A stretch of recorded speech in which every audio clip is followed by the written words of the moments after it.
देख के चले जाना। Hello everyone, welcome back to Science Academy YouTube channel. और जो सॉल्यूशन जो आपका चैप्टर है उसको आज कंटिन्यू करते हैं। तो सॉल्यूशन जो चैप्टर था उसमें आपकी कंसंट्रेशन की जो यूनिट्स थी, वो कंप्लीट हो गई थी। तो नेक्स्ट का आज का जो टॉपिक रहेगा वो रहेगा आपका विलेयता या सॉल्युबिलिटी। ठीक है, तो देखिए विलेयता,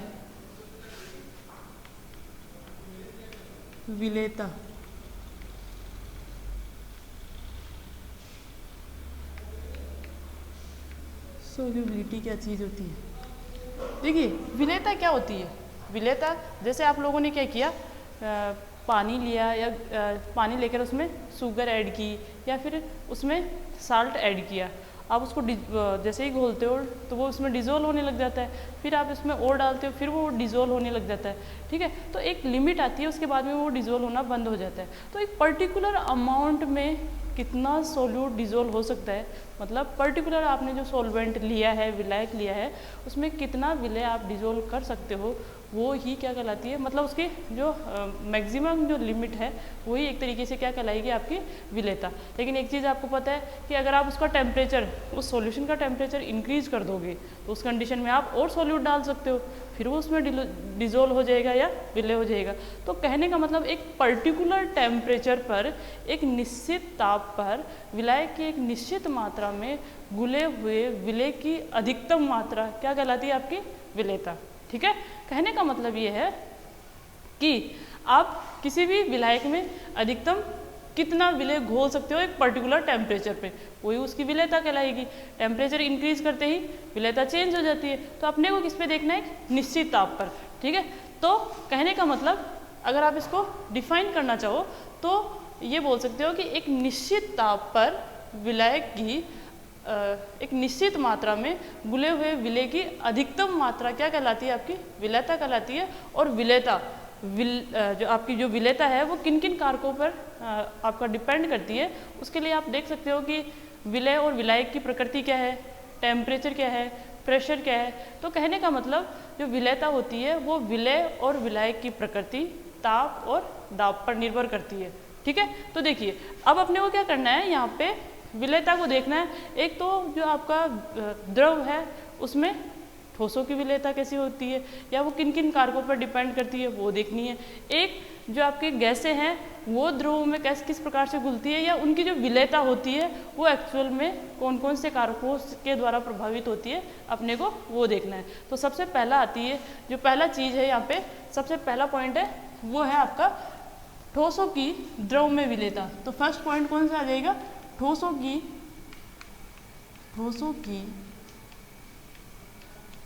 द्रव में विलेयता, द्रव में विलेयता। अब देखिए ठोसों की जो द्रव में विलेयता है वो किन किन कारकों पर निर्भर करती है वो देखने अपन वो स्टडी करते हैं सबसे पहले। तो आप इसको सीधा सा ये देख सकते हो कि ठोस आपका साल्ट, शुगर कुछ भी हो और उसको लिक्विड में, जैसे आपका सॉल्वेंट क्या हो, जैसे जल हो, इनमें आप लोगों को उसको डिजोल्व करना है तो कौन कौन से कारक उसको प्रभावित करेंगे। तो सबसे पहला आता है आपको विलय और विलायक की प्रकृति। फर्स्ट पॉइंट क्या जाएगा, विलय तथा विलायक की प्रकृति, विलायक की प्रकृति। देखिए आप लोगों ने एक वर्ड सुना होगा या सॉरी एक इस स्टेटमेंट आता है, लाइक डिजोल्व लाइक, ऐसा कुछ आता है, लिखा हुआ होता है लाइक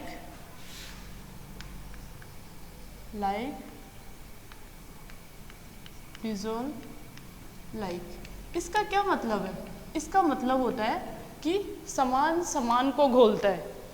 क्या, समान समान को घोलता है। इसका मतलब ये हुआ कि अगर आपके पास विलय क्या हो, आयनिक प्रकृति का हो और विलायक भी आयनिक प्रकृति का हो तो विलय विलायक में डिजोल्व हो जाएगा। ठीक है, ऐसे ही अगर आपका जो जो विलय है वो सहसंयोजक प्रकृति का हो और जो आपका क्या है विलायक भी सहसंयोजक प्रकृति का हो तो वो उसमें डिजोल्व हो जाएगा। लेकिन आयनिक प्रकृति का अगर आपका सोल्यूट है और सोलवेंट क्या है, आपका कोवेलेंट नेचर का है, सहसंयोजक प्रकृति का है, तो उस कंडीशन में वो उसमें डिजोल्व नहीं होता। ऐसे ही सेम क्या होता है कि अगर आपका सोल्यूट जो विलय है वो सहसंयोजक प्रकृति का हो और विलायक अगर आयनिक प्रकृति का हो तो उस कंडीशन में भी वो उसमें डिजोल्व नहीं होता है। तो आयनिक विलय, आयनिक जो विलय है वो आयनिक विलायकों में घुलनशील होते हैं या विलय होते हैं। ऐसे ही सहसंयोजक यौगिक होते हैं या सहसंयोजक जो विलय होते हैं वो सहसंयोजक विलायकों में विलय होते हैं। फॉर एग्जांपल जैसे आपके पास है NaCl है, NaCl, ठीक है, NaCl है, KCl है, KNO3 है, ये सब किस में डिजोल्व होते हैं, किस में डिजोल्व होते हैं, ये सब के सब वाटर में डिजोल्व होते हैं। क्यों? क्योंकि इनकी जो प्रकृति है वो भी आयनिक है और आपको पता है वाटर भी, जो आपका जल है वो आयनिक प्रकृति का होता है।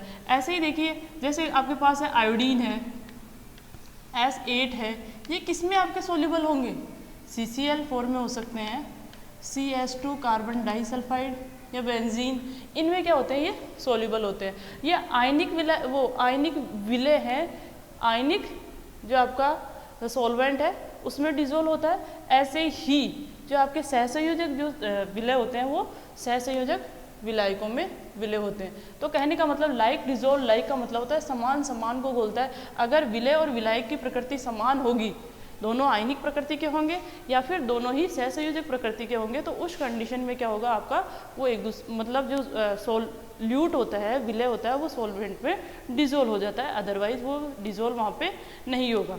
ठीक है, तो एक चीज़ देखिए, ये हो गया कि सबसे पहले विलय और विलायक की प्रकृति कैसी है वो उस चीज़ पे डिपेंड करता है। अब एक चीज़ अपने दिमाग में ये आती है, देखिए मैंने कहा कि जो NaCl होता है, NaCl किस में डिजोल्व होता है, H2O में। जैसे आप लोगों ने क्या किया, ये पानी का ग्लास लिया, ठीक है, इसमें आप लोगों ने क्या डाल दिया, NaCl डाल दिया। अब एक चीज़ बताइए, जो NaCl है वो एक आयनिक कंपाउंड है, आयनिक यौगिक है, तो आयनिक यौगिकों के बीच में इलेक्ट्रोस्टैटिक फोर्स होता है। कहने का मतलब स्ट्रॉन्ग स्थिर विद्युत आकर्षण बल पाया जाता है। तो फिर ऐसा क्या होता है पानी में डालते ही कि ये यहाँ से ये बंध टूट जाता है, क्योंकि आपको पता है NaCl जो होता है वो कैसे टूटता है, Na+ और Cl- से। तो ये पॉजिटिव चार्ज ये नेगेटिव चार्ज को मजबूती से अट्रैक्ट किए हुए होता है या मजबूती से बांधे हुए रहता है। तो यहाँ पे जैसे ही ये पानी में गया तो ये वाला बंद कहाँ गया फिर, या फिर ये तो स्ट्रॉन्ग बॉन्ड है तो ये कैसे टूट जाता है। तो कहने का मतलब समान समान को घोलता है, आयनिक यौगिक आयनिक विलायकों में घुलनशील है। लेकिन दिमाग में ये चीज़ भी तो आनी चाहिए कि आयनिक यौगिकों में तो ये वाला जो बॉन्ड होता है, जो पॉजिटिव चार्ज और नेगेटिव चार्ज के बीच का जो बॉन्ड है वो बहुत ज़्यादा स्ट्रॉन्ग होता है। तो ऐसा क्या होता है कि ये इतना स्ट्रॉन्ग बॉन्ड भी टूट जाता है। तो इसके लिए देखिए मैंने आप लोगों को बताया यहाँ पे दो फैक्टर काम करते हैं। सबसे पहला आता है, एक होता है आपका जालक ऊर्जा। क्या आता है, जालक ऊर्जा, इसको बोलते हैं लैटिस एनर्जी, लैटिस एनर्जी। दूसरा आता है आपका जलयोजन ऊर्जा,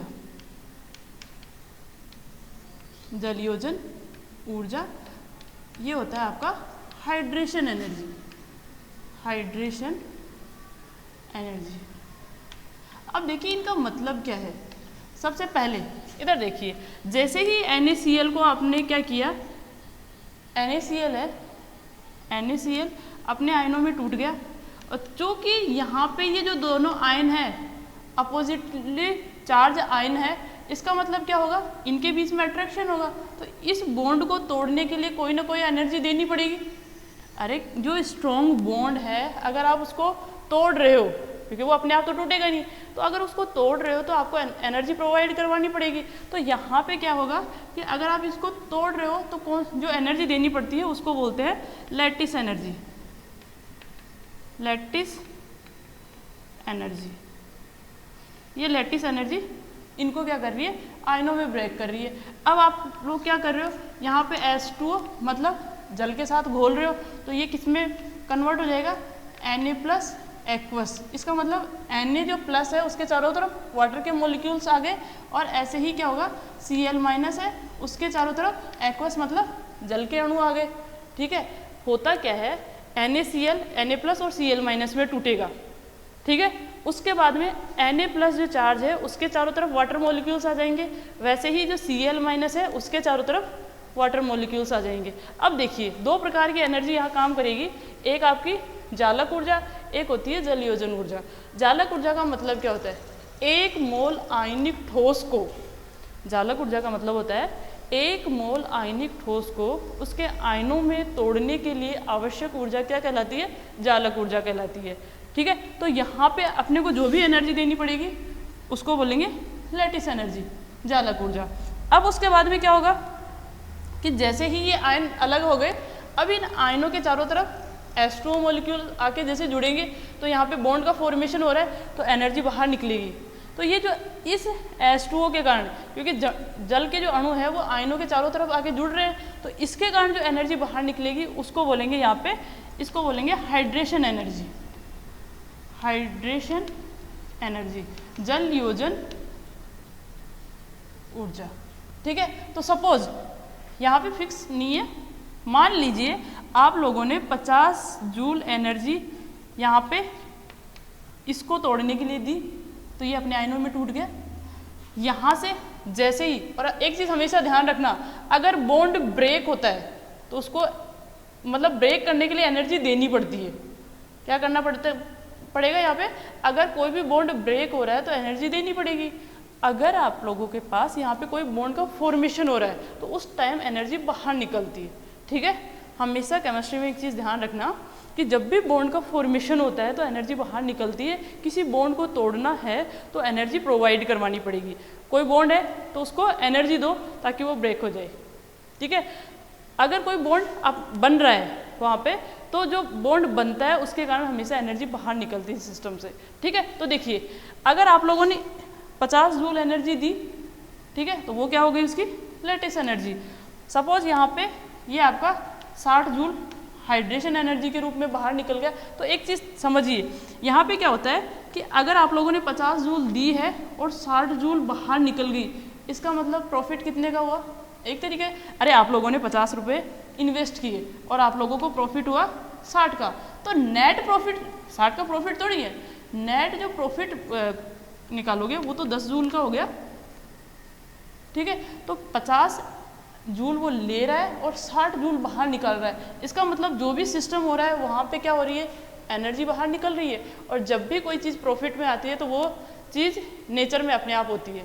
कहने का मतलब मेरा ये है कि यहाँ पे क्या होता है कि पहले तो NaCl एनर्जी को एब्जॉर्ब करेगा, एनर्जी को लेगा और एनर्जी को लेने के बाद में अपने आयनों में टूटेगा, और इस आयनों में टूटने के बाद में इनके अणुओं के चारों तरफ H2O मॉलिक्यूल्स आके जुड़ जाएंगे और फिर ये इनका जलयोजन हो जाएगा।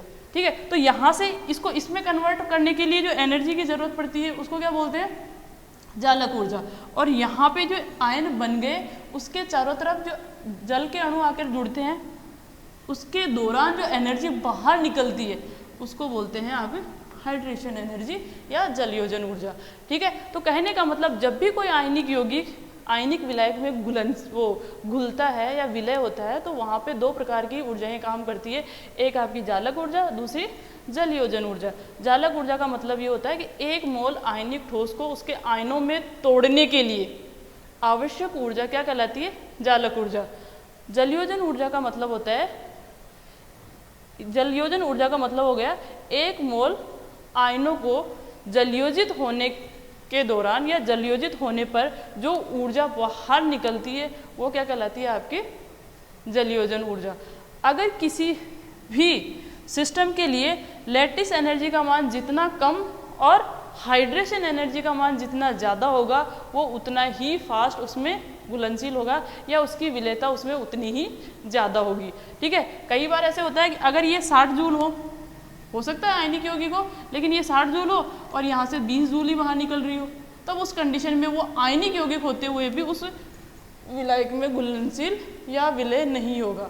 तो कहने का मतलब आयनिक यौगिकों में, मतलब आयनिक यौगिक आयनिक विलायकों में घुलनशील होता है, लेकिन वहाँ पे भी उसकी जालक ऊर्जा और जो जलयोजन ऊर्जा होती है वो उसकी विलेयता को प्रभावित करती है कि NaCl है, KCl है या KNO3 कुछ भी हो, कोई भी आयनिक यौगिक है, सोडियम सल्फेट कुछ भी हो, कोई भी आयनिक यौगिक है, उनकी विलेयता जल में ही अगर अपन देखेंगे तो वो अलग अलग होती है, वो अलग अलग इसकी जालक ऊर्जा और जलयोजन ऊर्जा के कारण होती है। ठीक है, जालक ऊर्जा का मान तो कम होना चाहिए और जलयोजन ऊर्जा का मान जितना अधिक होगा, मतलब जालक ऊर्जा का मान कम और जलयोजन ऊर्जा का मान जितना अधिक होगा वो उतना ही ज़्यादा क्या होगा, घुलनशील होगा। ठीक है, तो देखिए अपना टॉपिक था ठोसों की द्रव में विलेयता, उसमें फर्स्ट पॉइंट हो गया विलेय तथा विलायक की प्रकृति।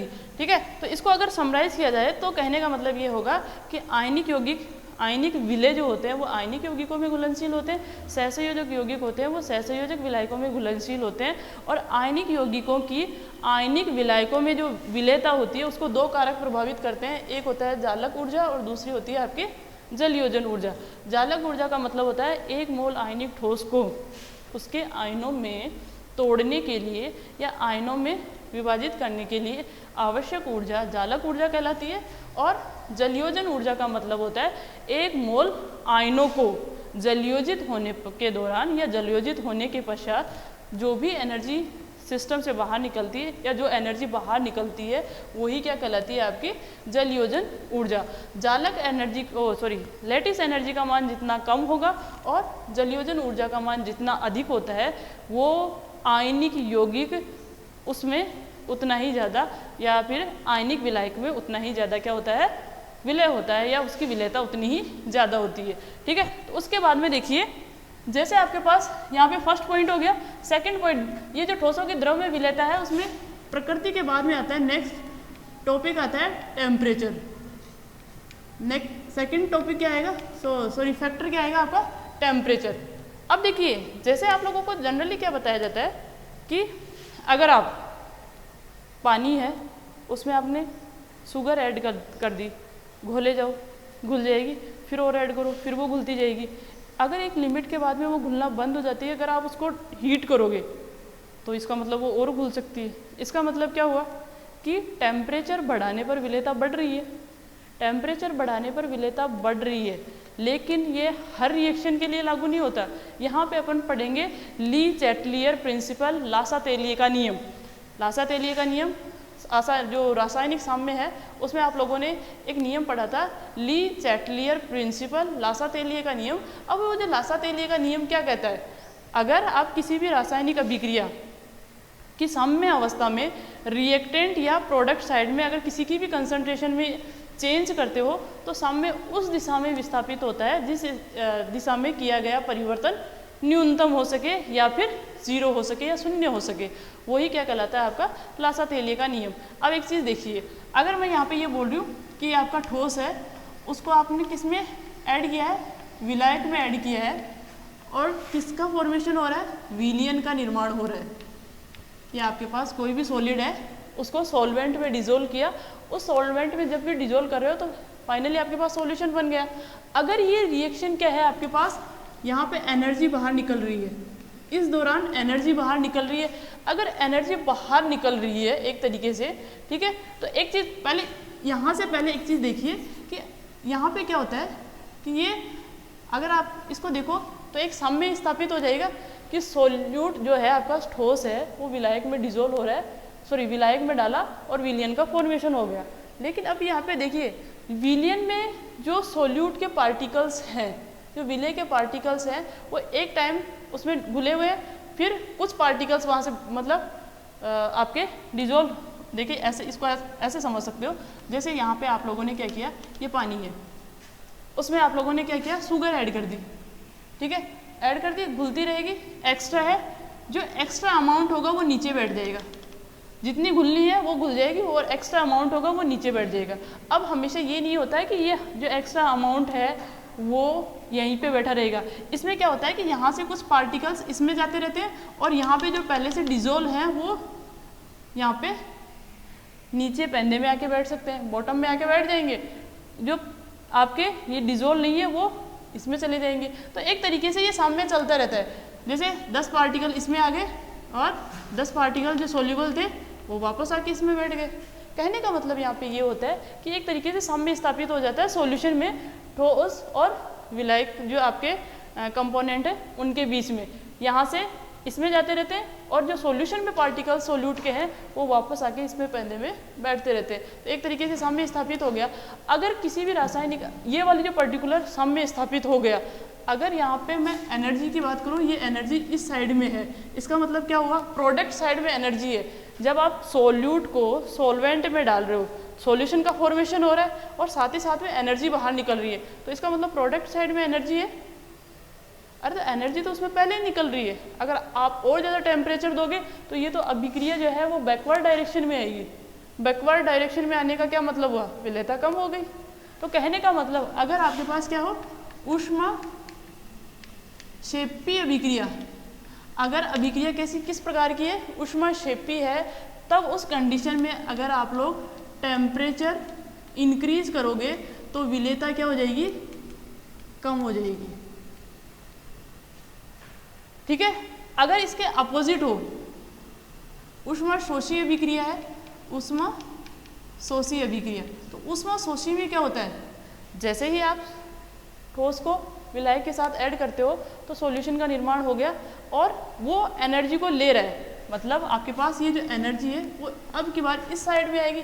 तो आप क्या कर रहे हो, इसमें घुल रहा है, उस दौरान इसको एनर्जी की ज़रूरत है। अगर एनर्जी की ज़रूरत है तो आप जैसे ही एनर्जी दोगे विलियन का फॉर्मेशन हो जाएगा।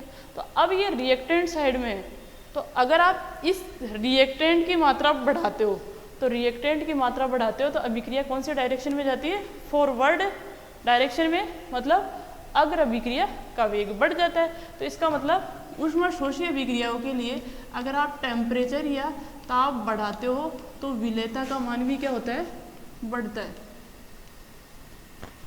ठीक है। तो देखिए ठोसों की जो द्रव में विलेयता है वो टेम्परेचर पर किस प्रकार से निर्भर करती है या किस प्रकार से उससे प्रभावित होती है, इसको समझने के लिए आप लासा-तेलिए का जो नियम है, ली चैटलियर जो प्रिंसिपल है उसको फॉलो करते हो या उसके द्वारा इसको आसानी से समझ सकते हो। कहने का मतलब मेरा ये है कि यहाँ पे क्या होता है कि लासा-तेलिए का नियम ये कहता है कि साम्य उस दिशा में विस्थापित होता है या साम्य में अभिक्रिया उस डायरेक्शन में ज़्यादा जाएगी जिस डायरेक्शन में किया गया परिवर्तन कम से कम हो जाए। तो ऊष्माक्षेपी अभिक्रियाओं में तो एनर्जी पहले ही निकल रही है। ऊष्माक्षेपी अभिक्रिया का मतलब क्या होगा, विलेय को जब विलायक में डालते हो तो विलियन का निर्माण हो गया और ऊष्मा बाहर निकल रही है, तो वहाँ पर एनर्जी देने की जरूरत ही नहीं पड़ रही। इवन आप एनर्जी दोगे तो एक तरीके से प्रोडक्ट साइड बढ़ गई, और तो प्रोडक्ट साइड में क्या होगा, प्रोडक्ट साइड बढ़ गई तो अभिक्रिया तो पीछे की तरफ आएगी। इसका मतलब क्या हो गई, विलेयता कम हो जाएगी। अगर आप ऊष्माशोषी की बात करोगे तो ठोस को जब विलायक में डालोगे तो विलियन का फॉर्मेशन हो गया। विलियन का फॉर्मेशन जैसे हुआ है तो यहाँ पे एनर्जी आपको देनी पड़ रही है, ऊष्माशोषी में एनर्जी देनी पड़ेगी।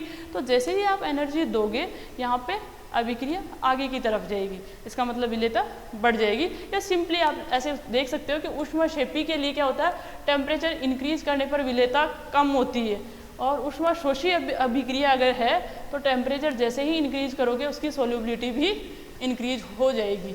ठीक है।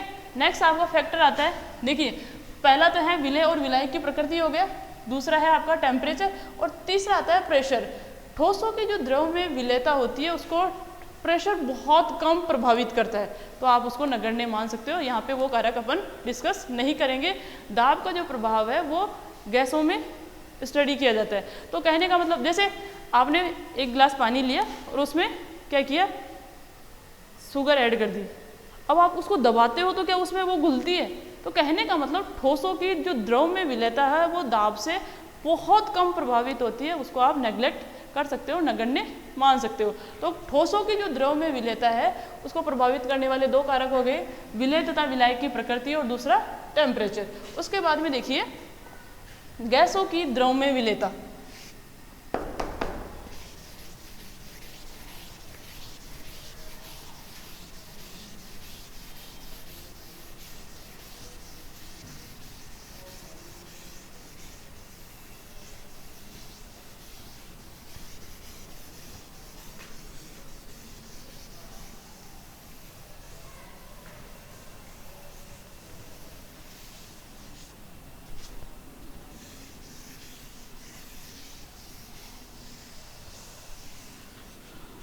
देखिए जो गैसों की द्रव में विलेयता है, गैसों की जो द्रव में विलेयता मतलब सेकंड पॉइंट है गैसों की द्रव में विलेयता। तो सबसे पहला पॉइंट तो ये वाला आपने स्टडी कर लिया। सेकंड पॉइंट है गैसों की द्रव में विलेयता। इसमें फर्स्ट पॉइंट आता है आपका गैस की प्रकृति। गैस की प्रकृति सबसे पहला पॉइंट क्या आएगा? गैस की प्रकृति। तो देखिए जो गैस है, अब अपन यहाँ पे जनरली जो डिस्कस करते हैं वो कौन सा वाला करेंगे कि अब जो जल है उसमें गैसें किस प्रकार से घुली हुई होती है और कौन कौन से कारक उस गैसों को मतलब उसकी विलेयता को इफेक्ट करते हैं, प्रभावित करते हैं, वो देखना है। ठीक है, तो देखिए अब सबसे पहले तो गैस की प्रकृति की बात करते हैं। तो ऐसी गैसें जो जल के साथ क्रिया कर ले, इसका मतलब तो ज़्यादा घुलनशील होगी। फॉर एग्जाम्पल जैसे मैं बात करूँ अमोनिया है। अमोनिया जो होती है, देखिए कुछ गैसें ऐसी होती है जैसे आपके अमोनिया, HCl, ऐसे ही CO2। ठीक है, तो ये गैसें क्या करती है, और ऐसे ही आप SO2, ये गैसें जो होती है वो जल के साथ क्रिया करती है, क्रिया करके कोई यौगिक बना ले। इसका मतलब ये क्रिया फास्ट होगी। अगर ऐसी गैसें जो जल के साथ क्रिया ही नहीं करती तो वो उसमें कम घुलनशील होगी। जैसे यहाँ पे देखिए अगर मैं CO2 की बात करूँ तो CO2 क्या करेगी? CO2 जो है वो जल के साथ जुड़ेगी, जल के साथ जुड़ के क्या बना लेगी? H2CO3 carbonic acid, carbonic acid का फॉर्मेशन कर रही है। तो CO2 क्या होगी? जल्दी घुलेगी। ऐसे ही SO2 जो है वो जल के साथ जुड़ के किसका निर्माण करेगी? H2SO3 का, इसका फॉर्मेशन कर लेगी। ऐसे ही अगर आप इसकी बात करो तो ये H2O के साथ जुड़ के आपको पता है किसका निर्माण करेगा? अमोनियम हाइड्रोक्साइड का। अमोनियम हाइड्रोक्साइड बन जाएगा यहाँ पे NH4OH। या फिर इसको आप ऐसे भी बता सकते हो कि ये क्या है? अमोनिया क्या है आपका? बेस, और H2O क्या होगा? अगर ये बेस है तो इसकी कंपैरिजन में ये एसिड हो गया, और एसिड बेस रिएक्शन तो वैसे ही फास्ट होती है। अरे उदासीनीकरण अभिक्रियाएं जो होती है ना वो बहुत फास्ट होती है। ऐसे ही देखिए अगर आप HCl की बात करो तो HCl को अगर वाटर में डिजोल्व करोगे तो ये क्या है आपका? HCl एसिड है। तो यहाँ पे H2O कंपैरेटिवली क्या हो जाएगा? बेस। तो एसिड बेस रिएक्शन वही आपके क्या होगी? बहुत फास्ट होगी। क्योंकि अब एक चीज़ ये मत देखना कि यहाँ पे H2O को यहाँ पे क्या ले रहे हो? एसिड ले रहे हो, यहाँ पे बेस दे रहे हो। क्योंकि आपको पता है H2O जो होता है वो एम्फोटेरिक नेचर का होता है, उभयधर्मी प्रकृति का होता है। वो दूसरे वाले कंपाउंड के साथ किस प्रकार से बिहेव करेगा वो अलग अलग रिएक्शन में अलग अलग होता है। यहाँ अमोनिया के साथ ये चूँकि ये स्ट्रॉन्ग बेस है तो इसकी मतलब इसकी कंपैरिजन में बेस है तो ये क्या हो जाएगा? एसिड अपने आप ही। ऐसे ही क्या H2O क्या है आपका? सॉरी HCl एसिड है, तो ये किसका काम करेगा? बेस का। तो एसिड और बेस क्या करेंगे? न्यूट्रलाइजेशन रिएक्शन, उदासीनीकरण अभिक्रिया। तो कहने का मतलब अगर कोई भी गैस क्या करती है, अगर विलायक के साथ क्रिया कर लेती है तो या कोई यौगिक का फॉर्मेशन कर लेती है तो उस दौरान उसको क्या माना जाता है कि वो बहुत फास्ट आपके उसमें घुल जाती है। ऐसे ही देखिए अगर मैं इसकी बात करूँ O2 है, N2 है, H2, ये आपके जल के साथ कोई क्रिया नहीं करती। ठीक है, तो ये इनकी तुलना में बहुत कम सोल्यूबल होती है। इनकी तुलना में क्या हो जाएगी? कम सोल्यूबल। तो कहने का मतलब गैस की प्रकृति, ऐसी गैसें जो जल के साथ क्रिया कर लेती है वो जल में अधिक घुलनशील होती है, और ऐसी गैसें जो कि आपके नॉन पोलर होती है, अध्रुवीय प्रकृति की होती है, और जो जल के साथ कोई यौगिक क्रिया नहीं करती है, वो क्या होती है? आपके कम घुलनशील होती है। और इसके साथ ही एक चीज़ और आता है आपका अवशोषण गुणांक। अवशोषण गुणांक, अवशोषण गुणांक का क्या मतलब होता है? अवशोषण गुणांक मतलब जिस गैस का अवशोषण गुणांक जितना अधिक होता है वो उतनी ही ज़्यादा क्या होती है? घुलनशील होती है। फॉर एग्जाम्पल जैसे आप अमोनिया की बात करो, अमोनिया है, इसका अवशोषण गुणांक का मैं क्रम लिख रही हूँ। अमोनिया सबसे ज़्यादा, फिर HCl, फिर आपका SO2, H2S, ये ऐसे ही होता है। फिर उसके बाद में एसिटिलीन, फिर नेक्स्ट है आपका O2, N2, ये क्रम होता है। ये किसके आधार पे होता है? अवशोषण गुणांक के आधार पर। अब ये अवशोषण गुणांक क्या चीज़ होती है? अवशोषण गुणांक का मतलब होता है कि 1 ml आयतन में, 1 ml आयतन जो आपका विलायक का 1 ml आयतन या 1 ml जो जल है उसमें घुली हुई विलेय की जो ml में मात्रा है, विलेय की या यहाँ पे गैस की मात्रा बोलेंगे, तो आप इसको अच्छे से ऐसे डिफाइन कर सकते हो कि 1 ml या 1 सेंटीमीटर क्यूब जल या विलायक में घुली हुई गैस की मिली आयतन में मात्रा क्या कहलाती है? अवशोषण गुणांक। जिसकी जितनी मात्रा ज़्यादा होगी वो उसका अवशोषण गुणांक उतना ही ज़्यादा होगा, तो अवशोषण गुणांक इसका सबसे ज़्यादा होता है तो इसकी विलेयता भी ज़्यादा होगी। ऐसे ही मैंने आप लोगों को प्रकृति के हिसाब से बताया। ये नेक्स्ट है आपका अवशोषण गुणांक के आधार पर, जिसका अवशोषण गुणांक ज़्यादा उसकी विलेयता भी ज़्यादा। या फिर सिंपली आप इससे ये समझ सकते हो कि जो या तो ध्रुवीय प्रकृति, क्योंकि जल आपको पता है जल क्या होता है? ध्रुवीय प्रकृति का होता है। तो अगर आपकी गैस भी ध्रुवीय प्रकृति की है तो इसका मतलब वो इजीली उसमें सोल्यूबल हो जाएगी, आसानी से उसमें विलय हो जाएगी। अगर आपकी गैस क्या हो? नॉन पोलर, अरे इसमें कोई ध्रुव नहीं है, ऑक्सीजन ऑक्सीजन, ऐसे ही नाइट्रोजन ट्रिपल बॉन्ड नाइट्रोजन, यहाँ पे कोई ध्रुवीयता नहीं है। इसका मतलब यहाँ पे क्या होगा? ये आपके नॉन पोलर है, अध्रुवीय आपकी गैसें हैं, और अध्रुवीय जो गैसें हैं वो आपकी जल में कम घुलनशील होती है। अगर आप जब जल वो क्या बोलते हो प्रेशर देके अगर इसको घोलोगे तो घुल जाएगी, अदरवाइज बहुत कम घुलनशील होती है इनकी तुलना में। ठीक है, तो देखिए सबसे पहला पॉइंट हुआ गैस की प्रकृति। आपकी ऐसी गैसें जो जल में जल से क्रिया करके यौगिक बनाते हैं वो ज़्यादा घुलनशील होती है। जो आपकी जल से क्रिया करके कोई यौगिक नहीं बनाती है या अध्रुवीय प्रकृति की होती है वो कंपैरेटिवली क्या होती है? कम घुलनशील होती है। इसी के साथ साथ जिसका अवशोषण गुणांक ज़्यादा होता है वो ज़्यादा घुलनशील होती है, और जिनका अवशोषण गुणांक का मान कम होता है वो कम घुलनशील होती है। उसके बाद में देखिए नेक्स्ट आता है आपका टेम्परेचर, ताप का क्या प्रभाव होगा? गैसों की जो द्रव में विलेयता होती है वो एक प्रकार की ऊष्माक्षेपीय अभिक्रिया है। ऊष्माक्षेपीय अभिक्रिया, देखिए गैसों की जो द्रव में विलेयता होती है वो ऊष्माक्षेपीय अभिक्रिया है। इसका मतलब जैसे ही गैस द्रव में घुल रही है उस दौरान जो सॉल्यूशन बन रहा है तो वहाँ तो एनर्जी निकल रही है, एनर्जी तो पहले से ही निकल रही है। आप टेम्परेचर दोगे तो क्या वहाँ से रिएक्शन और ज़्यादा फास्ट होगी? नहीं। इसका मतलब ये है कि अगर प्रोडक्ट साइड में एनर्जी निकल रही है तो इसका मतलब ये है कि जैसे ही आप टेम्परेचर दोगे तो रिएक्शन तो बैकवर्ड डायरेक्शन में आएगी, पश्च अभिक्रिया ज़्यादा होगी। कहने का मतलब ऊष्माक्षेपी का मतलब ये होता है कि जैसे ही आप इस रिएक्शन में, क्योंकि ये एक तरीके से रिएक्शन ही है, गैस की द्रव के साथ रिएक्शन ही तो है, तो कहने का मतलब अगर आप टेम्परेचर बढ़ाते हो, कि नॉर्मली क्या होता है कि गैसों की द्रव में विलेयता ऊष्माक्षेपी अभिक्रिया है, चूँकि तो लाशा-तेलिय का नियम ये कहता है कि ऊष्माक्षेपी अभिक्रियाओं के लिए टेम्परेचर बढ़ाने पर जो आपकी अभिक्रिया है या जो विलेयता है वो कम हो जाती है। ठीक है, तो लाशा-तेलिय के नियम के अकॉर्डिंग क्या होगा कि ऊष्माक्षेपी अभिक्रियाओं के लिए ताप बढ़ाओगे तो विलेयता का मान कम हो जाएगा। और वैसे भी आप लोग इसका सीधा सा एग्जांपल ये ले सकते हो कि जो जल में ऑक्सीजन घुली हुई होती है, जल में जो ऑक्सीजन घुली हुई होती है वो ठंडे पानी में ऑक्सीजन की मात्रा ज़्यादा होती है, और जो गर्म पानी होता है उसमें ऑक्सीजन की जो मात्रा होती है वो कम होती है। ऐसे ही तो जनरली एग्जांपल लिया जाता है कि जो एक्वेटिक लाइफ होती है, जो जलीय जीवन होता है, वो कैसे सर्वाइव करता है? जल में घुली हुई ऑक्सीजन पे डिपेंड करता है, वहाँ से उस ऑक्सीजन को श्वसन में यूज़ करता है। तो कहने का मतलब, और जहाँ पे जी गर्म झरने होते हैं या फिर डेड सी, जो गर्म पानी होता है समुद्र का, वहाँ पे क्या होता है, क्योंकि जल की मात्रा जो होगी जल में जो ऑक्सीजन की मात्रा होगी वो कंपैरेटिवली कम होगी या फिर न के बराबर होगी, तो वहाँ पे कोई भी जीवन नहीं पाया जाता है।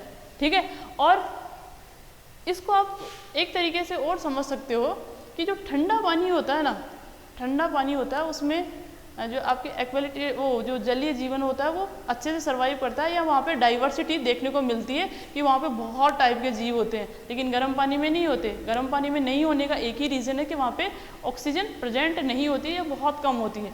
आप तो नहीं मान सकते उसको कि वहाँ पे ऑक्सीजन प्रेजेंट नहीं होती है। अब एक चीज़ और देखिए कि गर्म पानी में आपके जो गैसें हैं वो कम घुलती है और ठंडे पानी में गैसें ज़्यादा घुलती है। इसको आप लोग एक ऐसे भी देख सकते हो कि मतलब एक्सपेरिमेंट करके कैसे देख सकते हो आप लोग क्या करना, जो नल का पानी आता है उसको फ्रीज करो, उसका आइस बना लो, मतलब उसको ठंडा कर फ्रीज होने के लिए रख दो। एक क्या करो, उसी नल के जो पानी है उसको बॉईल करो। बॉईल करोगे तो उसके बाद में वहाँ से गैसें निकल जाएगी, क्योंकि गर्म पानी में गैसें नहीं रहती। गर्म पानी में गैसें नहीं रहती है, कम घुलनशील होती है। तो उस कंडीशन में क्या होगा, जब वो बॉयल हो जाता है उसके बाद में अगर आप उसको ठंडा करोगे तो ये देखना है कि जो आइस क्यूब बन रहे हैं, गर्म पानी के आइस क्यूब बने हैं, और जो ठंडे पानी से जो आपने डायरेक्ट जो टैप वाटर लिया था वहाँ से जो आइस क्यूब बन रहे हैं उनमें क्या डिफरेंस है। एक बार करके फिर बाद में बताना, फिर मैं बताऊंगी कि उनमें डिफरेंस किस वजह से आया है। ठीक है, तो आपको करना क्या है, सीधे जो आपका नल का पानी है उसको आइस में कन्वर्ट करना है, मतलब फ्रीज करना है उसको, और एक वहीं से पानी लेके उसको अच्छे से बॉयल करके फिर वापस उसको फ्रीज करना है। फिर ये देखना है कि दोनों के जब आइस क्यूब बन गए उसमें क्या डिफरेंस है। ठीक है, एक आपको वो ट्रांसपेरेंट लगेगा, एक आपको थोड़ा सा हल्का सा उसमें धुंधलापन सा दिखेगा। वो किस वजह से आता है वो बाद में डिस्कस करेंगे, एक बार करके देखना। ठीक है, तो देखिए जो ताप होता है वो एक ऊष्माक्षेपीय जो गैसों की द्रव में जो विलेयता होती है वो ऊष्माक्षेपीय अभिक्रिया है। कहने का मतलब जैसे ही टेम्परेचर इंक्रीज करोगे तो विलेयता गैसों की द्रव में कम हो जाएगी। लेकिन यहाँ पे एक अपवाद आता है, कौन कौन सा, एक तो हाइड्रोजन का और हीलियम। हाइड्रोजन और हीलियम जो गैसें होती है उनकी जो द्रव में विलेयता होती है वो एक प्रकार से ऊष्माशोषी अभिक्रिया है, कि अगर आप लोग वहाँ पे टेम्परेचर बढ़ाते हो तो हाइड्रोजन और हीलियम की जो विलेयता होती है वो क्या होती है, आपके बढ़ जाती है। ठीक है, इसका थोड़ा सा ध्यान रखना। फिर उसके बाद में आपका थर्ड फैक्टर आता है दाब या प्रेशर। अब देखिए मैंने अभी आप लोगों को बताया कि जो गैसें होती है वो द्रव में आपकी घुलनशील है, लेकिन प्रेशर का क्या इफेक्ट पड़ेगा। ठोसों की द्रव में विलेयता का जो विलेयता है उस पर दाब का कोई प्रभाव नहीं पड़ता, लेकिन गैसों की जो द्रव में विलेयता होती है उस पर दाब का प्रभाव पड़ता है। क्योंकि आप लोगों ने पता है जो कोल्ड ड्रिंक है उसका जो बोतल का ढक्कन खोलते ही वो बाहर क्यों आ जाती है। जैसे ही आप लोग सॉफ्ट ड्रिंक मतलब कोल्ड ड्रिंक ये जो यूज़ करते हो तो जैसे ही ढक्कन खोलते हो तो वो सॉफ्ट ड्रिंक बाहर क्यों आती है, कभी सोचा है ऐसा? क्योंकि उसमें आप लोगों को पता है उसमें कंप्रेस मतलब बहुत सारे प्रेशर के साथ CO2 गैस भरी हुई होती है। तो इसका मतलब आप प्रेशर देके गैस को किसी भी, क्योंकि आपको वहाँ पे कोई भी ना कोई सॉल्वेंट है, अरे पानी है उसमें और कुछ मिला हुआ है, और आप लोगों ने क्या कर दी वहाँ पे गैस डाल दी, वो भी प्रेशर के साथ, तो वो उसमें घुल सकती है। बिना प्रेशर के बहुत कम मात्रा में घुली रहेगी। अब एक चीज़ देखिए, एक बार ढक्कन खोलने के बाद में जैसे ही वो गैस बाहर निकल जाती है आप उसको ढक्कन खुला ही रहने दो, उसको ऐसे कैसे रहने दो, तो क्या अब अपने आप थोड़ी देर बाद में थोड़ी निकलेगी, क्योंकि वो जो एक्स्ट्रा अमाउंट था या जो प्रेशर के साथ आप लोगों ने गैस भरी थी वो तो बाहर निकल गई ना। तो कहने का मतलब ये होता है कि प्रेशर के साथ आप लोग किसी भी गैस को आपका जो द्रव है उसमें आसानी से डिज़ोल्व कर सकते हो, उसको प्रेशर के साथ उसमें डिज़ोल्व किया जा सकता है या फिर विलय किया जा सकता है। तो जितना ज़्यादा प्रेशर दोगे उतनी ही उसकी मात्रा ज़्यादा होगी। तो कहने का मतलब यहाँ पे ये जो गैसों की जो द्रव में विलेयता है उसको एक नियम के द्वारा समझा जाता है, और वो होता है हेनरी का नियम। हेनरी का नियम ये कहता है कि किसी भी गैस का जो आंशिक दाब जितना ज़्यादा होगा उसकी जो विलेयता है, किसी भी गैस का वाष्प अवस्था में जो वाष्प दाब है या जो आंशिक दाब बोल सकते हो, किसी भी गैस का वाष्प अवस्था में आंशिक दाब उसकी विलेयता के समानुपाती होता है। जैसे आपने ये पार्शियल प्रेशर लिया है, जितना ज़्यादा प्रेशर दोगे उसकी विलेयता उतनी ही ज़्यादा होगी। अब मैंने यहाँ पे विलेयता को x से डिनोट कर लिया है कि जितना ज़्यादा दाब दोगे उतनी ही ज़्यादा क्या होगी, विलेयता। तो हेनरी का जो नियम है वो ये कहता है कि किसी भी गैस की वाष्प अवस्था में जो विलेयता होती है वो उसके आंशिक दाब के समानुपाती होता है। ठीक है, जब भी आप समानुपाती या जो प्रोपोर्शनल का जो साइन है उसको हटाते हो तो कोई ना कोई कांस्टेंट यूज़ करते हो, तो कांस्टेंट यूज़ करेंगे, उसको लिखा जाएगा KH और ये आपका X। ठीक है, यहाँ पे KH क्या है, KH को बोला जाता है हेनरी स्थिरांक। KH है आपका हेनरी स्थिरांक। नेक्स्ट जो P है वो क्या है, वाष्प अवस्था में गैस का आंशिक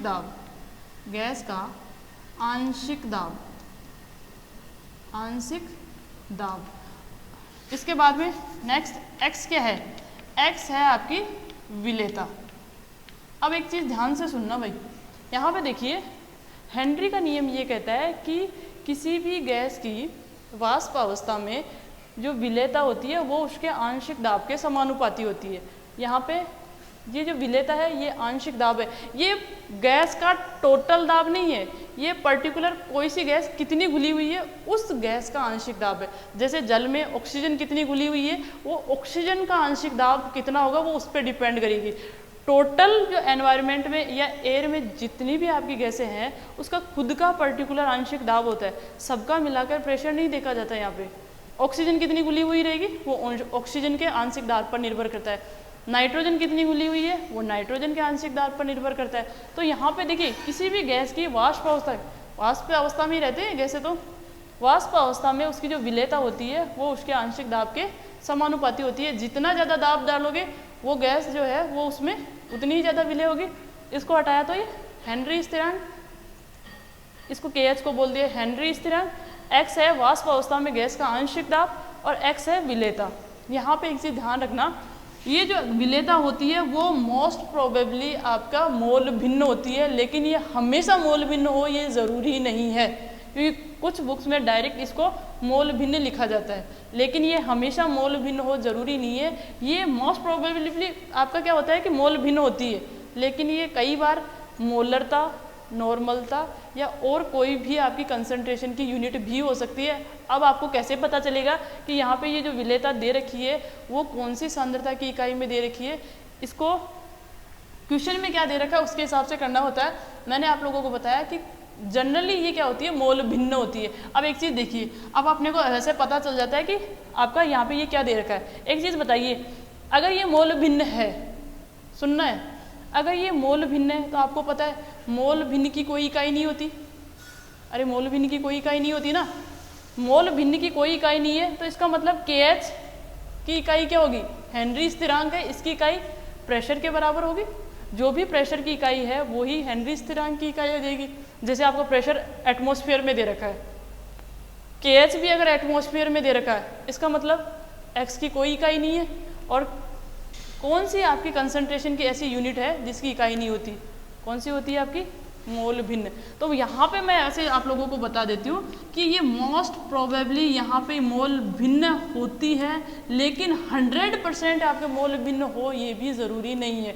लेकिन आप लोगों के जैसे 12th के स्टैंडर्ड के हिसाब से आपके मोल भिन्न ही आती है, ठीक है। वहाँ पे ये लिखा हुआ होता है कि गैस का जो आंशिक दाब होता है वो उसकी मोल भिन्न के समानुपाती होता है, ठीक है। तो यहाँ पे आप लोग x, क्योंकि x को अपन मोल भिन्न को x से रिप्रेजेंट करते हैं, तो यहाँ पे मैं ये बता रही हूँ कि ये मोल भिन्न भी हो सकती है और कोई दूसरी कंसंट्रेशन यूनिट भी हो सकती है। वो किससे पता चलता है, जो इनकी इकाइयाँ दे रखी है उससे पता चलेगा, क्योंकि इसकी कोई इकाई नहीं है तो प्रेशर की जो ही इकाई होगी वही क्या हो जाएगी, हेनरी स्थिरांक की इकाई हो जाएगी। लेकिन अगर हेनरी स्थिरांक की और कोई दूसरी यूनिट दे रखी है तो उसको देखना पड़ेगा कि ये जो यूनिट है वो किस हिसाब से आई है, तब वो आपकी यहाँ पे मोलरता, नॉर्मलता ऐसे कुछ हो सकती है। लेकिन आपके जो आपका स्टैंडर्ड है उस हिसाब से 12th में केवल ये मोल भिन्न के बारे में ही देते हैं, कहीं कहीं पे कुछ और होगा तो न्यूमेरिकल करते टाइम ये ध्यान रखेंगे। तो देखिए कहने का मतलब ये क्या हुआ कि जो आंशिक दाब है वो उसकी मोल भिन्न के, या फिर सबसे अच्छा तो ये है कि उसकी विलेयता के समानुपाती है। जितना ज़्यादा प्रेशर दोगे उतना ही ज़्यादा वो उसमें सोल्यूबल होगी, जितना कम प्रेशर दिया जाएगा या उसका प्रेशर जितना कम लगेगा वो उतनी ही कम सोल्यूबल होगी। तो देखिए यहाँ पे अगर आप आंशिक दाब, इसको लिख सकते हो आप, यहाँ पे ऐसे लिखोगे आंशिक दाब पार्शियल प्रेशर, ये तो यहाँ पे लिख दिया। और यहाँ पे अगर आप लिखते हो विलेयता, विलेयता आप किस में ले रहे हो, मोल भिन्न लिख सकते हो, क्या, मोल भिन्न। अगर ये लेते हो तो ये ऐसे कुछ ग्राफ जाता है, मतलब आंशिक दाब जैसे बढ़ाओगे विलेयता का मान या मोल भिन्न का मान भी बढ़ता जाएगा, ठीक है। तो देखिए हेनरी जो आपका नियम है, हेनरी का नियम है, उस पर हर बार एक दो क्वेश्चन आते ही हैं। तो देखिए ये बहुत ज़्यादा इंपॉर्टेंट, विलेयता जो टॉपिक है उसमें से क्वेश्चन यहाँ से ही बनते हैं। विलेयता का जो टॉपिक है उसमें क्वेश्चन बनते हैं हेनरी के नियम से। हेनरी का नियम ये कहता है कि किसी भी गैस की जो वाष्प अवस्था में उसका वाष्प अवस्था में उसका जो आंशिक दाब उसकी विलेयता के समानुपाती होता है। यहाँ पे आपको ये ध्यान रखना है, क्वेश्चंस न्यूमेरिकल्स जो है वो यहाँ से बनेंगे, ठीक है। के एच का मान निकालने के लिए बोल देंगे, वो यहाँ पे प्रेशर का मान निकाल सकते हैं, या फिर किसी की मोल या मोल भिन्न पूछ सकते हैं, या फिर विलेयता का मान पूछ सकते हैं। तो देखिए हेनरी का नियम हो गया, फिर उसके बाद में देखिए हेनरी के नियम की सीमाएं, ठीक है। इसके बाद में क्या आता है आपका हेनरी के नियम की सीमाएं, ये हेनरी का नियम है। उसके बाद में आता है आपका हेनरी के नियम की सीमाएं।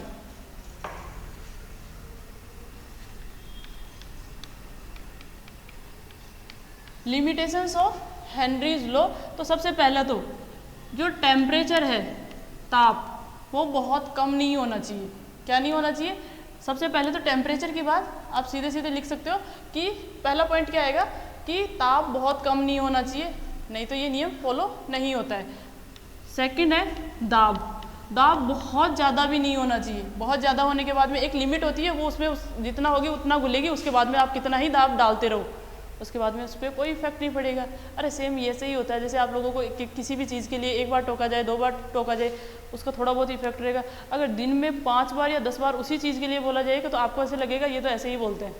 ऐसे होता ही ना, जनरली ऐसे ही होता है, और स्पेशली टीचर्स के लिए तो वैसे ही होता है कि ये तो ऐसे ही बोलते हैं। ऐसे नहीं बोलते बेटा। कहने का मतलब मेरा ये है कि अगर आप किसी भी चीज़ के लिए अगर एक लिमिट होती है, उसके बाद में अगर आप उसको आगे प्रोसीड करते हो तो उसके बाद में वो लिमिट क्रॉस होने के बाद में उसका इफेक्ट खत्म हो जाता है। तो प्रेशर, जितना आप प्रेशर बढ़ाओगे एक लिमिट तक क्या होगा, वो जो गैस है उस आपका जो विलायक है उसमें घुलेगी, एक लिमिट के बाद में वो घुलना बंद हो जाती है। तो कहने का मतलब ताप बहुत कम नहीं होना चाहिए, दाब का मान बहुत अधिक नहीं होना चाहिए। नेक्स्ट थर्ड पॉइंट आता है आपका कि जो आपकी गैस है वो विलायक से क्रिया नहीं करनी चाहिए। जैसे मैंने अभी बताया कि अमोनिया की जो विलेयता है वो जल में ज़्यादा है, लेकिन वो दाब की वजह से नहीं है, वो किसकी वजह से कि अमोनिया जल के साथ क्रिया करके किसका फॉर्मेशन कर लेता है, आपका मतलब अमोनियम हाइड्रोक्साइड बना लेगा, या फिर आपकी ये भी कोई आपकी आयनिक अभिक्रिया हो गई। तो कहने का मतलब अगर, क्योंकि वहाँ पे विलेयता ज़्यादा है, लेकिन आप उसको हेनरी के नियम से नहीं समझा सकते, उसको आप समझाओगे कि वो उसके साथ क्रिया करके कोई यौगिक बना रही है। तो थर्ड पॉइंट आ जाएगा कि गैस विलायक के साथ क्रिया नहीं करनी चाहिए, मतलब आपकी गैस और विलायक के मध्य कोई क्रिया नहीं होनी चाहिए, नहीं तो हेनरी का नियम लागू नहीं होगा। हेनरी का नियम, ऐसे तो आप ऑक्सीजन के लिए दाब दे रहे हो, बढ़ा रहे हो, और एक अमोनिया के लिए दाब बढ़ा रहे हो, दोनों का अगर अमोनिया का दाब कम भी होगा तो भी वो ज़्यादा घुलनशील है। अमोनिया का दाब कम है तो भी वो ज़्यादा घुलनशील है, किस वजह से? वो उसके साथ आयनिक यौगिक बना रही है, इस वजह से, ना कि प्रेशर की वजह से। तो कहने का मतलब थर्ड पॉइंट ये हो जाएगा कि गैस और आपका जो विलायक है उनके बीच में कोई क्रिया नहीं होनी चाहिए। नेक्स्ट आपका फोर्थ पॉइंट आ जाएगा कि जो गैस है, गैस का जो अणु है वो विलायक में ना तो संगुणित होने चाहिए, ना ही उनका क्या होना चाहिए, वियोजन होना चाहिए। मतलब गैस के अणुओं का एसोसिएशन और डिसोसिएशन विलायक में नहीं होना चाहिए। ऐसे नहीं कि गैस गई और वो टूट गई, या फिर दो अणु आपस में जुड़कर किसी बड़े अणु का निर्माण कर रहे हैं। तो कहने का मतलब अगर विलय जो गैस है, गैस के अणुओं का विलायक में आपका संगुणन और वियोजन नहीं होना चाहिए। तो ये क्या हो गया आपके हेनरी के नियम की सीमाएं। नेक्स्ट देखिए आपके अनुप्रयोग। अनुप्रयोग क्या हो जाएंगे? हेनरी के नियम के अनुप्रयोग। सबसे पहला अनुप्रयोग क्या आता है? जो जलीय जीवन, एक्वेटिक लाइफ जो होती है, जलीय जीवन, जलीय जीवन किसके कारण संभव है? जल में घुली हुई ऑक्सीजन के कारण। और आप उसको किससे एक्सप्लेन कर सकते हो? हेनरी के नियम से। जितनी ज़्यादा आपके मतलब प्रेशर होगा, उतनी गैस एनवायरनमेंट में जितनी ज़्यादा ऑक्सीजन होगी वो उतनी ही ज़्यादा प्रेशर डालेगी, और उसका प्रेशर जितना ज़्यादा होगा जल में वो उतनी ज़्यादा घुलेगी, और एक्वेटिक लाइफ जो है, जलीय जो जीवन है, वो उतना ही ज़्यादा संभव होगा। ठीक है। नेक्स्ट सेकंड पॉइंट देखिए, गोताखोर। ये जो आपका स्कूबा डाइव जो डाइविंग होती है, गोताखोर जो होते हैं, आप लोगों ने कभी देखा हो तो जो ये गोताखोर होते हैं जो पानी में जो डुबकी लगाते हैं और वो नीचे तक जाते हैं और वो अपने पीछे एक सिलेंडर या टैंक सा बांधे हुए रखते हैं। तो उसका मतलब समझिए, जैसे आप समझिए, जैसे ये पानी है, यहाँ पे पानी का ऊपर का लेवल है, जैसे ही वो यहाँ पे एंटर करेंगे तो अंदर जैसे जैसे जाते जाएंगे, आपको पता है जैसे ही वो नीचे की तरफ जा रहे हैं उनके ऊपर प्रेशर बढ़ रहा है, प्रेशर ज़्यादा बढ़ रहा है। तो उनके साथ क्या होता है, जैसे ही प्रेशर बढ़ रहा है तो उनकी बॉडी में ऑक्सीजन की मात्रा ज़्यादा हो जाएगी। अब आप लोगों को लगेगा कि अगर किसी की बॉडी में ऑक्सीजन की मात्रा ज़्यादा है तो वो तो अच्छा है। अरे सुनो सही, जैसे ही ये जो आपका पानी का लेवल है उसमें वो एंटर करते हैं, जैसे कि नीचे की तरफ जाते हैं, जैसे ही नीचे की तरफ जाएंगे, जैसे जैसे नीचे जाते जाएंगे उनकी बॉडी में ऑक्सीजन का लेवल बढ़ जाएगा। और वो किस वजह से होगा, वो इस प्रेशर की वजह से होगा। अरे ऊपर से प्रेशर तो लग रहा है, जितना पानी है उसमें सब कुछ, उसके कारण प्रेशर लग रहा है। प्रेशर लगने के कारण क्या होगा, उनके जो शरीर है उस शरीर में गैसों की मात्रा बढ़ जाएगी। गैसों की मात्रा, अब उसमें ऑक्सीजन भी है, नाइट्रोजन जो भी है, गैसों की मात्रा बढ़ जाती है। तो अब देखिए, जैसे ही ये अपना काम खत्म करके ऊपर की तरफ आएंगे, ऊपर की तरफ वापस आएंगे, ऊपर की तरफ जैसे ही आएंगे प्रेशर कम होता जा रहा है। तो प्रेशर कम होने का मतलब क्या है कि वो जो गैसें अधिक मात्रा में उनके बॉडी में चली गई थी वो वापस निकलने की कोशिश करेगी, क्योंकि जैसे ही ऊपर आ रहे हैं तो प्रेशर कम हो गया। प्रेशर कम होने की वजह से वो जो उनकी बॉडी में जो या उनके जो ब्लड में जो गैसें घुल गई थी वो वापस निकलने की कोशिश करती है। और वो इतना फास्ट निकलने की कोशिश करती है कि जो बॉडी में जो वेंस है वो या आर्टरीज है उनके फटने की भी चांसेस होते हैं। मतलब उस टाइम एक वर्ड यूज किया जाता है, बैंड्स। अरे किसी में जो सोलवेंट, कोई भी जो विलायक है उसमें से गैस बाहर निकलेगी तो वो बुलबुलों के रूप में निकलेगी। अचानक जब निकलेगी तो बुलबुलों के रूप में निकलेगी, तो वो बुलबुलों के रूप में शरीर से बाहर निकलेगी तो वो तो ब्लड को भी लेके आएगी। अरे जब कोल्ड ड्रिंक की बोतल को खोलते हो तो क्या गैस ही बाहर आती है या आपका जो मटेरियल है वो भी बाहर आ जाता है? आता है ना। तो कहने का मतलब यहाँ पे होता क्या है कि जैसे ही गोताखोर नीचे की तरफ जाते हैं तो उनके शरीर पर प्रेशर बढ़ता है। प्रेशर बढ़ने से क्या होता है कि यहाँ पे उनके शरीर में क्या होगा, गैसों की मात्रा बढ़ जाएगी। जैसे ही ये वापस आते हैं, ऊपर की तरफ आते हैं, तो उस कंडीशन में क्या होगा, वो जो घुली हुई गैसें हैं वो बाहर निकलने की कोशिश करेगी। जैसे ही वो बाहर निकलने की कोशिश करेगी वो गैसें बुलबुलों के रूप में आती है, उनको बोला जाता है बैंड्स। मतलब शरीर में बैंड्स बन जाते हैं, ठीक है। और वो बहुत ज़्यादा पेनफुल होते हैं, बहुत ज़्यादा दर्दनाक होते हैं। तो कहने का मतलब इस प्रक्रिया से बचने के लिए क्या किया जाता है कि वो लोग क्या करते हैं, एक अपने पीछे जो एक टैंक रखते हैं, उसमें गैसें रखते हैं। अब उसमें जो गैसें होती है उनका जो कंपोजिशन होता है वो अपने जो एयर का कंपोजिशन है वो नहीं होता है, उसमें सबसे ज़्यादा मात्रा में हीलियम होती है। और वो जो हीलियम होती है वो हीलियम बहुत कम घुलनशील होती है। इसका मतलब वो कम घुलेगी तो निकलेगी भी। अरे जो घुली नहीं रही है वो निकलेगी कैसे, मतलब उस पर प्रेशर का फर्क ही नहीं पड़ रहा। तो कहने का मतलब इनके जो गोताखोर होते हैं उनके जो सिलेंडर होते हैं उसमें हीलियम का जो अमाउंट होता है वो अपनी जो एयर है उसके कंपैरिजन में ज़्यादा होता है। और ये जो हीलियम जो गैस है वो वैसे नाइट्रोजन ऑक्सीजन वो भी होती है, लेकिन कंपैरेटिवली क्या होता है कि उसमें एनवायरनमेंट से हीलियम की मात्रा ज़्यादा होती है। और जो हीलियम होती है वो बॉडी में बहुत कम घुलनशील होती है, या जनरली उसकी जो विलेयता होती है किसी भी विलायक में वो बहुत कम होती है। जब कम घुलनशील होगी तो निकलने के चांसेस भी कम हो जाएंगे।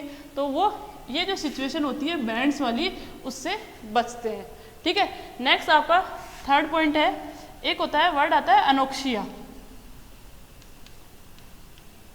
देखिए कहने का मतलब यहाँ पे क्या होता है, अनोक्सिया का मतलब जैसे आप लोग देखिए अभी यहाँ पे आपको पता है जैसे जैसे पृथ्वी के लेवल से ऊपर उठते हैं गैसें हल्की होती जाती है। वो हल्की होने का मतलब उनका प्रेशर भी कम हो रहा है। तो जैसे ही कोई भी व्यक्ति पहाड़ों की तरफ जाते हैं या फिर पर्वतों की तरफ या ऊपर की तरफ जाते हैं तो उस कंडीशन में क्या होता है कि उन पे ऑक्सीजन की मात्रा, क्योंकि एनवायरनमेंट में कम है, तो एनवायरनमेंट में कम है तो उसका प्रेशर भी कम पड़ेगा तो वहाँ पे क्या होगा कि दाब भी कम होगा। अरे एनवायरनमेंट में ऑक्सीजन कम है तो दाब कम होगा, दाब कम होने की वजह से अपने शरीर में वो कम जाएगी, कम मात्रा में है तो कम ही मात्रा में क्या होगा वो अपने शरीर में जाएगी और जो आपका क्या है ब्लड में कम घुलेगी। तो कहने का मतलब यहाँ पे ये है कि उन लोगों के शरीर में क्या होता है ऑक्सीजन की कमी हो जाती है जो कि ऊपर मतलब पृथ्वी के लेवल से ऊपर की तरफ, धरातल से ऊपर की तरफ रहते हैं या फिर पर्टिकुलर टाइम के लिए ऊपर की तरफ जाके आते हैं। वहाँ पे क्या होती है ऑक्सीजन की कमी होती है। कमी के कारण क्या होता है कि जहाँ पे वो लोग रहेंगे उनकी बॉडी में भी ऑक्सीजन की कमी हो जाएगी और उनकी बॉडी में अगर ऑक्सीजन की कमी हो जाएगी तो उसी कंडीशन को बोला जाता है एनोक्सिया। ठीक है। और ऐसे ही इसके बाद में एक आपका आता है शीतल पेय। जो कोल्ड ड्रिंक होती है ना उनका जो स्टोर किया जाता है वो भी गैसों को हाई प्रेशर के साथ उसमें गैसें डिजोल्व करके रखी जाती है। और एक चीज़ ये इसको और टेम्परेचर को आप एक साथ रिलेट भी कर सकते हो कि कोई भी कोल्ड ड्रिंक की बोतल होती है उसमें गैस हाई प्रेशर के साथ भरी जाती है और उस हाई प्रेशर के साथ जब वो भरी जाती है उसके बाद में उसको ठंड में रखा जाता है। अरे कोल्ड ड्रिंक की बोतल को धूप में रखते हो या फ्रिज में रखते हो? फ्रिज में। क्यों? फ्रिज में रखने का रीज़न क्या है? एक तो आपने हाई प्रेशर के साथ तो भर दिया, वो तो प्रेशर की बात हो गई, उसके बाद में उसकी जो विलेयता है वो मतलब बनी रहे। तो टेम्परेचर को अगर आप कम रखोगे तो और टेम्परेचर कम तो आपका फ्रिज में होता है, तो टेम्परेचर अगर कम रखोगे तो उस कंडीशन में वो आपका सोल्यूबल रहेगी। टेम्परेचर बढ़ा देते हो तो उस कंडीशन में गैस के बाहर निकलने के चांसेस बढ़ जाते हैं। ठीक है। तो देखिए यहाँ पे गैसों की जो द्रव में विलेयता है उसमें सबसे पहला आया हुआ गैस की प्रकृति, नेक्स्ट है टेम्परेचर और आपका थर्ड था प्रेशर। प्रेशर में अपन लोगों ने देखा हेनरी का नियम, ये आपका नियम है, उसका ग्राफ ये रहा और हेनरी के नियम की सीमाएं और उसके अनुप्रयोग। ठीक है। तो देखिए यहाँ तक आपके जो गैसों की द्रव में जो विलेयता है वो कंप्लीट हो चुकी है। या इस पे बेस कोई एक दो न्यूमेरिकल है वो नेक्स्ट क्लास में देखेंगे। तो आज के लिए इतना ही। Thank you. ज़्यादा से ज़्यादा इस क्लास को सब्सक्राइब कीजिए, लाइक कीजिए, शेयर कीजिए ताकि अपना जो साइंस एकेडमी परिवार है वो बढ़ सके। ठीक है। तो थैंक यू, धन्यवाद।